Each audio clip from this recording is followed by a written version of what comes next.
Angka penindakan dalam rangka Operasi Musi 2019 yang digelar di Direktorat Lalu Lintas Polda Sumatera Selatan meningkat 7% dibanding tahun 2018.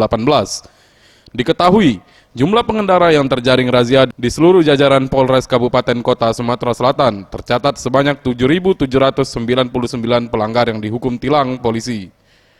Hal ini disampaikan Direktur Lalu Lintas Polda Sumsel, Kombes Pol Dwi Asmoro. Adapun pelanggaran yang mendominasi Operasi Zebra Musi selama tahun 2019 ini, yaitu terkait dengan surat-surat dokumen pengemudi maupun dokumen kendaraan bermotor seperti SIM dan STNK yang sah. Dirinya menghimbau selama Operasi Zebra, masyarakat tidak perlu takut dan khawatir, lengkapi dokumen kendaraan serta patuhi lalu lintas dan jangan menghindari razia.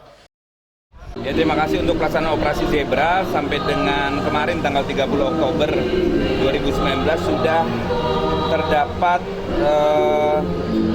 penegakan hukum tilang sebanyak 7.799 tilang yang dikeluarkan kepada masyarakat.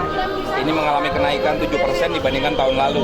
Adapun pelanggaran-pelanggaran yang mendominasi Operasi Zebra selama tahun 2019 ini yang pertama yaitu berkaitan dengan surat-surat dokumen pengemudi maupun dokumen kendaraan bermotor.